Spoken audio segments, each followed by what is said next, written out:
Hey guys, my name is Mohiddin Khan और आप मुझे देख रहे हैं एके मैथमेटिक्स चैनल पे। जैसा कि गाइस हमारा टॉपिक चल रहा था क्लास 12th बायोलॉजी हम पढ़ने वाले हैं, जिसके अंदर हमारा टॉपिक फर्स्ट लेक्चर में हमने क्लियर कर लिया है कि हम जेनेटिक्स के बारे में पढ़ने वाले हैं। जेनेटिक्स बहुत ही ईजिली पढ़ने वाले हैं हम, बहुत ही आसान तरीके से। चैप्टर नंबर 5 है, पार्ट 1 नहीं हमारा पार्ट 2 है, यहाँ पे गलत थोड़ा छप गया है, पार्ट 2 है हमारा। Principle of inheritance and variations के बारे में हम पढ़ने वाले हैं आज। मेंडल के नियमों को हम पढ़ेंगे आज। क्या पढ़ेंगे? मेंडल के नियमों को पढ़ेंगे। तो ठीक है, आज हम ये पढ़ने वाले हैं। ठीक है, तो शुरू करते हैं। आज का लेक्चर क्या कहता है? ठीक है, तो हम शुरू करते हैं।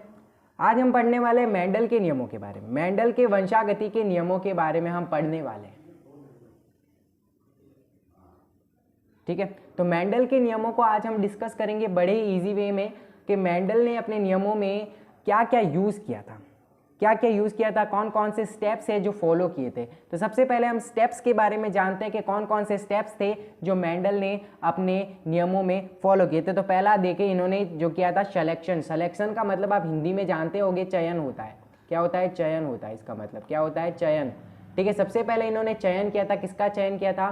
Purple flower selection. इन्होंने क्या किया था? बैंगनी पुष्प का चयन किया था। इन्होंने सबसे पहली लाइन है कि बैंगनी पुष्प का चयन करना है, दैट्स इट। ठीक है, सबसे पहले इन्होंने चयन किया, फिर इन्होंने क्या किया? ईमास्कुलेशन। अब ये ईमास्कुलेशन बड़ा ही डिफिकल्ट वर्ड लगता है पढ़ने में, लेकिन ये बड़ा ही सिंपल सा वर्ड है। इसका मतलब होता है विपुंसन, यानी कि पराग थैली को फ्लावर में से काट देना, कट कर देना। ठीक है, बिल्कुल इजी सा वर्ड है विपुंसन। इसमें अपन क्या करते हैं? रिमूव ऑफ पॉलन सैक, पराग थैली को हटा देते हैं। ठीक है, उसके बाद में हम कराते हैं पॉलिनेशन। पॉलिनेशन क्या होता है ये हमको डिटेलिंग जो है चैप्टर नंबर 2 में मिलता है, लेकिन इसमें जो है हमें पढ़ना पड़ता है कि पॉलिनेशन क्या होता है। तो चैप्टर नंबर 2 में इसका डिटेल होने वाला है। और जो है पॉलिनेशन जो है वो क्या है? Pollination with white flower and purple flower. मतलब कि पॉलिनेशन अपन को वाइट फ्लावर का करवाना है। किसके साथ? पर्पल फ्लावर के साथ। मतलब पर्पल फ्लावर में से हमने क्या काट दिया? पराग थैली को काट दिया। अब अपन को रीजन पूछेगा कि व्हाट इज द रीजन, क्या रीजन है कि पर्पल फ्लावर में से हमने रिमूव किया है पॉलन सेक को। पॉलन सेक को रिमूव करने का अपन को रीजन देना है। तो अपन के पास में रीजन ये है, रीजन बिंग हम बोल सकते हैं कि अपन को उसमें सेल्फ पॉलिनेशन नहीं होने देना। क्या नहीं होने देना? सेल्फ पॉलिनेशन नहीं होने देना। इस कारण से अपन ने क्या किया? रिमूव कर दिया पॉलन सैक को, यानी कि पराग थैली को हटा दिया वहां से। फिर अपन ने इसका व्हाइट फ्लावर, मतलब कि इसमें बैंगनी पुष्प का, बैंगनी पुष्प के साथ ही परागण अंदर ही अंदर ना हो पाए, अपन को क्या कराना है? पर्पल यानी कि बैंगनी का व्हाइट के साथ में क्या कराना है? परागण। पॉलिनेशन का हिंदी वर्ड होता है परागण। ठीक है, समझ लीजिएगा यहाँ से। ठीक है, तो पॉलिनेशन ये होता है। फिर अपन ने फोर्थ स्टेप क्या अपनाया? Collection and germination. फिर हमने क्या कराया? संकरण करवाया ना। तो हमारे पास में क्या मिलेंगे? हमारे पास में बीज मिलेंगे, फिर उसको कलेक्ट करेंगे यानी कि संग्रहण करेंगे, और उसका प्रवर्धन यानी जर्मिनेशन करेंगे। जर्मिनेशन का मतलब समझते हैं? जर्मिनेशन का मतलब होता है कि उसको वापस बोना, और उसमें से जो पौधे प्राप्त होंगे उसी के आधार पर मेंडल ने अपने क्या दिए थे? परिणाम दिए थे, रिजल्ट दिए थे, और उनके रिजल्टों के आधार पर ही उन्होंने अपने नियमों का प्रतिपादन किया था। तो ठीक है, हमने क्या किया? Collection of replication of seed. मतलब अपने क्या किया? हमने बीज को वापस कलेक्ट किया और उनको वापस जो है बोया। ठीक है, ये अपना पूरा का पूरा मेंडल के जो नियम थे उसके अंदर, जो स्टेप्स थे उसके अंदर आते हैं। ठीक है, बिल्कुल सिंपली। अब मैं आपको प्रैक्टिकली बताता हूँ कि किस तरीके से होता है। ठीक है, तो फर्स्ट ऑफ ऑल जो है हमने क्या लिया? एक बैंगनी पुष्प लिया। ठीक है, ये क्या है? हमारे पास में एक पर्पल फ्लावर है। ठीक है, सिंपली ले लिया, पर्पल फ्लावर है ये। ठीक है, उसके बाद में हमने क्या किया? उसके अंदर जो ये पराग थैली है ना, पराग कोश, जिसके हम पॉलन सैक कहते हैं, उसको हटा दिया कैंची की सहायता से। मेंडल साहब ने अपने नियमों के अंदर ये उपयोग किया था। फिर अपन ने क्या किया? ये व्हाइट फ्लावर है ना, इसका जो अपन ने क्या कराया? परागण मीन्स पॉलिनेशन करवाया बैंगनी के साथ। फिर बैंगनी के साथ करवाया तो हमारे पास में एक मटर प्राप्त हुआ, इनके संकरण से एक मटर। फिर इसके जो मटर के पौधे के जो बीज थे उसको वापस हमने क्या किया? प्रवर्धन किया, और इस तरीके से हमको नए नए रिजल्ट प्राप्त हुए। ठीक है, तो ये थे स्टेप्स जिसको अपन को ध्यान में रखना है। ठीक है, तो अब अपन बताएंगे कि इसके विपर्याय विशेषक क्या है। इसकी विपर्याय विशेषक क्या है? मेंडल ने अपने नियमों को क्या क्या बातें ध्यान रखी थी उसके बारे में हम जानते हैं। तो ठीक है, जानते हैं अगले टॉपिक में। तो मेंडल ने बताया था अपने विपर्याय, मेंडल के अध्ययन में जो मटर के पौधे के विपर्याय विशेषक है उसके बारे में हम स्टडी करना चाहते हैं। तो सबसे पहला उन्होंने जो है 7 जो है विपर्याय विशेषक और लक्षणों को लिया था। सबसे पहला लक्षण की जब बात करें तो वो आता है तने की ऊंचाई।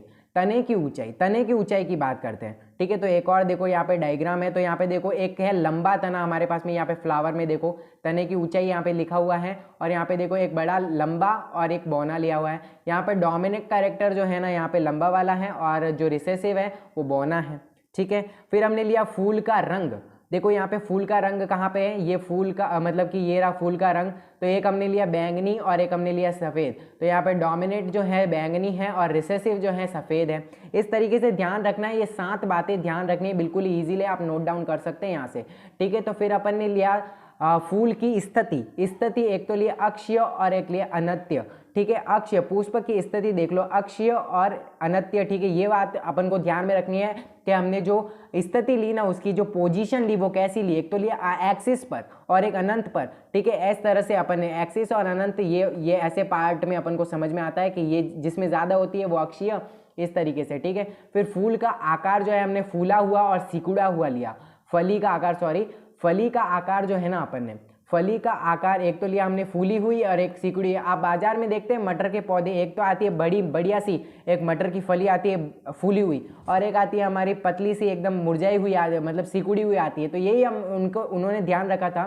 फली का रंग जो है हरा और पीला लिया है। जो आगे लिखा हुआ है ना वो डोमिनेट को दर्शा रहा है, और जो पीछे लिखा हुआ है वो रिसेसिव। और इसी तरह बीज का आकार जो इन्होंने गोल और झुर्रीदार लिया, ठीक है। यहाँ पे गोल और झुर्रीदार लिया था, ठीक है। और बीज का जो रंग था ना वो पीला जो है, पीला रंग जो है ना येलो, वो क्या था इसमें डोमिनेट, और ग्रीन जो था रिसेसिव। ये बातें जो है इन्होंने अपने विपर्याय विशेषक में लिया था, अपने जो लक्षण थे उनकी अभिव्यक्ति करने के लिए इन्होंने इन बातों का ध्यान रखा था। बहुत इंपॉर्टेंट है ये चीज़ें, ठीक है। तो चलते हैं नेक्स्ट टॉपिक पे। हमारा नेक्स्ट टॉपिक क्या कहता है, अब हमारा नेक्स्ट टॉपिक है एक जीन की वंशागति। अब एक जीन कैसे वंशागति करता है, सबसे पहला हमारा टॉपिक है मोनोहाइब्रिड क्रॉस, जिसे हम एक संकर संकरण कहते हैं। एक संकर संकरण के बारे में हम पढ़ने वाले मोस्ट इंपॉर्टेंट टॉपिक, इसका जीनोटाइप और फिनोटाइप बहुत बार पूछा जाता है। अब जीनोटाइप और फिनोटाइप पहले अपन को पता करने के लिए इसमें अपन ने क्या करना पड़ेगा, थोड़ा जानना पड़ेगा कि होता क्या है, मोनोहाइब्रिड क्रॉस क्या होता है। इसके इंग्लिश में कहते हैं मोनोहाइब्रिड क्रॉस। तो मोनोहाइब्रिड क्रॉस को देखते हैं एक संकर संकरण। तो इसमें क्या होता है, जब एक संकरण किसी एक विपर्याय लक्षण के बीच करवाया जाता है, मतलब हमको क्या लेना है, एक विपर्याय लक्षण। जैसे कि आप लंबाई ले सकते हैं, लंबाई किसकी, पौधे की लंबाई, जैसे कि मटर का पौधा है, एक लंबा है एक बौना है, एक टॉल है एक ड्रॉप है, ठीक है। या हम रंग ले सकते हैं, एक लाल है एक सफ़ेद है। तो ये इसके क्या हो गए, एक विपर्याय लक्षण हो गया। तो इनके बीच में अपन क्या करवाने वाले हैं, संकरण करवाने वाले हैं। तो देखते हैं, हम एक लंबा ले लेते हैं पौधा और एक बौना लेते हैं, उनके अंदर हम क्या करवाते हैं, क्रॉस करवा के देखते हैं, संकरण करवा के देखते हैं, उसमें अपन को क्या क्या जो है लक्षण दिखाई देते हैं, ठीक है। तो सबसे पहले अपन ने क्या किया, एक लंबा पौधा लिया यहाँ पे और एक बौना पौधा लिया।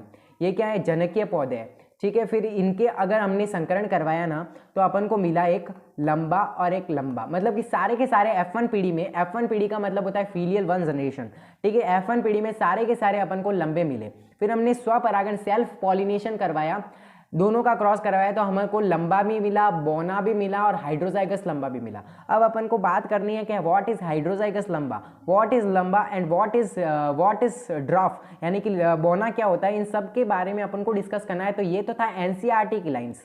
अब एनसीईआरटी की लाइन्स के अकॉर्डिंग नहीं जानना है, अब मैं बताता हूँ अब मेरा तरीका क्या है, ठीक है। तो अब बताता हूँ मैं, ठीक है। तो सबसे पहले अपन ने क्या किया, क्रॉस बिटवीन टॉल एंड ड्रॉफ, मतलब कि अपन को करवाना है लंबे और बौने के बीच में संकरण। तो कैसे करवाएंगे, सबसे पहले हमने ले लिया एक टॉल और एक ले लेते हैं ड्रॉफ, एक ले लिया टॉल और एक ले लेते हैं ड्रॉफ। तो देखो अपन ने क्या किया, ये अपन के पेरेंट्स हैं यानी कि जनक वाले हैं, तो जनक ले लिए। फिर इनमें से क्या बनेंगे, गैमेट्स बनेंगे, युग्मक बनेंगे। आपको भी ऐसे ही लिखना है, युग्मक बनेंगे, ठीक है। बिल्कुल सिंपल सा है, ये युग्मक बनता है यहाँ पे, ठीक है। सिंपल सी कहानी। फिर यहाँ पे क्या होता है, एक पहले वाले को पहले से और दूसरे से दोनों से जोड़ना है। तो यहाँ पे देखो पहले वाले से इसको जोड़ा तो यहाँ पे ये आया हमारे पास में, ये लंबा है हाइड्रोजाइगस। हाइड्रोजाइगस का कैसे पता चलता है, हाइड्रोजाइगस का पता चलता है जब दोनों ही अलग अलग लक्षण हो। मतलब अपन ने पढ़ा है ना प्रीवियस मतलब लेक्चर में पढ़ा है, प्रीवियस लेक्चर में पढ़ा है, प्रीवियस क्लास में पढ़ा है, क्या पढ़ा है कि एक जब लंबा होता है तो उसका लक्षण जो होता है कैपिटल टी होता है, और जो बौना होता है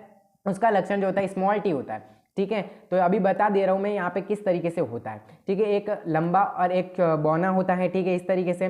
फिर एक यहाँ पे सारे के सारे हाइड्रोजाइगस, हाइड्रोजाइगस यानी कि एक लंबा और बौने का लक्षण है। तो अपने आप को जो प्रदर्शित करेगा ना, अपने आप को जो रिप्रेजेंट करेगा, वही यहाँ पे लक्षण प्रभावित होगा, इसे डोमिनेट कैरेक्टर कहते हैं। तो यहाँ पे सारे के सारे लंबे हो गए तो हमारे पास में F1 पीढ़ी आ जाएंगी ये वाली। फिर अपन इसमें क्या करवाते हैं, सेल्फ पॉलिनेशन, मतलब ये इनके ये जो लंबे लंबे आए ना हाइड्रोजाइगस, उसी के बीच में अपन संकरण करवा देते हैं। यहाँ पे इजी सी संकरण करवा देते हैं। यहाँ पे ये जनकीय पौधे हो जाएंगे हमारे पास में, एक capital T small T, capital T small T.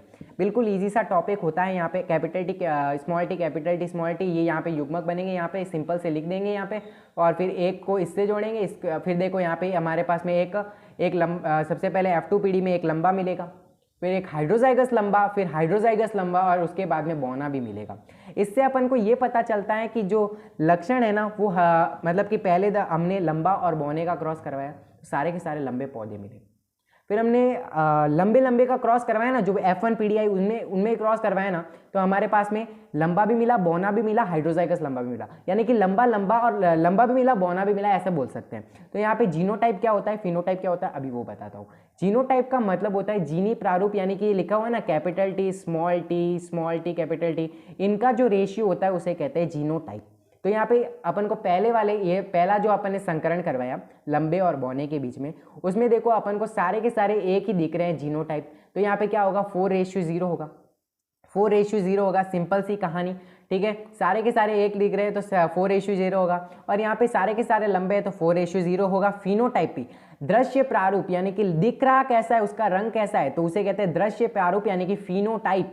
तो यहाँ पे सारे के सारे लंबे हैं तो यहाँ पे भी 4:0 हो जाएगा, ठीक है। तो अपन सेकंड में अपने जब सेल्फ पॉलिनेशन करवाया, स्वपरागण करवाया, तो उसमें देखो एक लंबा मिला, एक बौना भी मिला, और एक हाइड्रोजाइगस लंबा भी मिला अपन को। तो अपन का यहाँ पर रेशियो क्या होगा, अपन का जीनोटाइप का रेशियो होगा 1:2:1, क्योंकि एक तो है लंबा, ये दो है हमारे हाइड्रोजाइगस लंबे, और एक है हमारा बौना, इस तरीके से। फिर है हमारा फिनोटाइप, दृश्य प्रारूप क्या होता है, फिर दृश्य प्रारूप में हमारा देखो क्या दिख रहा है अपन को, तो अपन को देखो जीनोटाइप में कैपिटल टी स्मॉल टी, इसलिए जीनोटाइप में 1 लिखा, यहाँ पे दो सेम है तो यहाँ पे 2 लिखा, और यहाँ पे एक अलग है तो यहाँ पे लिख दिया। ये इस तरह इसको देखना है, जीनोटाइप में इनको देखना है, फिनोटाइप में इनको देखना है, तो इसमें क्या हो जाएगा 3:1 हो जाएगा। फिनोटाइप में देखो तीनों लंबे हैं और एक बौना है, इस तरीके से हमारा जीनोटाइप और फिनोटाइप क्लियर होना चाहिए, ठीक है। क्या किया, सबसे पहले हमने टॉल एंड ड्रॉप का क्रॉस करवाया, सारे के सारे लंबे पौधे मिले। फिर हमने सारे लंबे पौधों का क्रॉस करवाया तो हमारे पास में लंबा भी मिला, बौना भी मिला, हाइड्रोजाइगस लंबा भी मिला। जीनोटाइप और फिनोटाइप की कहानी में कोई कंफ्यूजन नहीं होना चाहिए, बिल्कुल क्लियर सी कहानी है, इसमें कुछ नहीं है। 4 अनुपात देखो, पहले देखो सारे के सारे एक जैसे दिख रहे हैं तो 4:0, ठीक है, 4:0 याद रखना है। और अपन को पूछेगा ना कि एक संकर संकरण का अपन को जीनोटाइप और फिनोटाइप बताइए, तो ये जो नीचे लिखा हुआ है ना, ये वाला पूछ रहा है अपन को, ठीक है। तो ये वाला लिख के आना है बिल्कुल इजी से, 1:2:1, या फिर फिनोटाइप पूछे तो 3:1 होता है, बिल्कुल सिंपल सी कहानी, ठीक है। तो इतनी बातें आपको क्लियर हो गई होगी, बिल्कुल कहानी एकदम ईजी सी कहानी, ठीक है। तो बस इतना ही आज की क्लास में। Thanks for watching, please subscribe AK Mathematics channel and press the bell icon for daily notification. Thank you so much.